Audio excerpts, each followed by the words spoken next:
Gajanan developers Pune यांच्याकडून आता पंढरपुरात इसबाबी कलश मंगल कार्यालय येथे साकारला जातो आहे भव्य गजानन टॉवर 10 मजली ट्विन बिल्डिंगचा प्रकल्प। मजबूत आरसीसी फ्रेम रचना, पायांसाठी वायू प्रतिबंधक उपाययोजना, आयएस मानकानुसार भूकंप प्रतिरोधक आरसीसी रचना असलेल्या गजानन टॉवर मध्ये उपलब्ध आहेत अत्याधुनिक सुविधांनी युक्त 1022 स्क्वेअर फुटाचे 2 बीएचके फ्लॅट्स, सुशोभित प्रवेश कक्ष, सामायिक क्षेत्रासाठी अत्याधुनिक सुरक्षा यंत्रणा, लिफ्ट आणि सामायिक क्षेत्रांसाठी वीज बॅकअपची सुविधा, स्वतंत्र अग्निशमन यंत्रणा, 2 मजली पुरेशी पार्किंग व्यवस्था, प्रत्येक कार पार्किंगच्या ठिकाणी स्वतंत्र ईव्ही चार्जिंगची सोय, सोलर वॉटर यंत्रणा, प्रत्येक सदनिकेसाठी इन्व्हर्टरची सोय।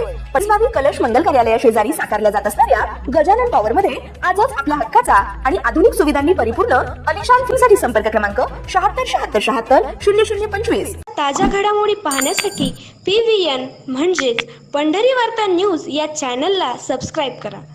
आषाढी वारीच्या पार्श्वभूमीवर आमदार रोहित पवार यांच्या माध्यमातून दर्शनासाठी आलेल्या वारकऱ्यांसह यात्रेच्या बंदोबस्तासाठी दिवस रात्र कार्यरत असलेले पोलीस कर्मचारी, छोटे व्यावसायिक, दिव्यांग नागरिक, आरोग्य सेवक आणि परिचारिका यांना उन्हाचा तडाखा व पावसाच्या सरींपासून संरक्षण मिळावे या उद्देशाने मोठ्या प्रमाणावर छत्र्यांचे वाटप करण्यात आले, अशी माहिती डॉक्टर योगेश रणदिवे यांनी दिली आहे।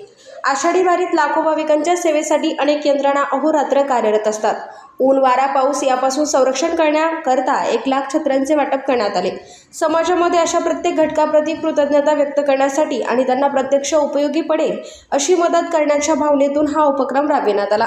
या उपक्रमाचे नियोजन डॉक्टर योगेश रणदिवे व शहराध्यक्ष दीपकदादा वाडदेकर यांच्या मार्गदर्शनाखाली करण्यात आले। शिक्षक सेलचे जिल्हाध्यक्ष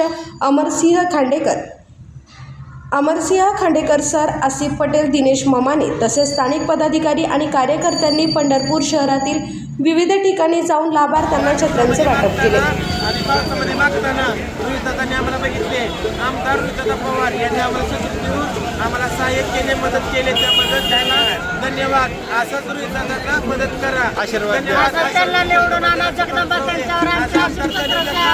मुख्यमंत्र्यांच्या पदांपासून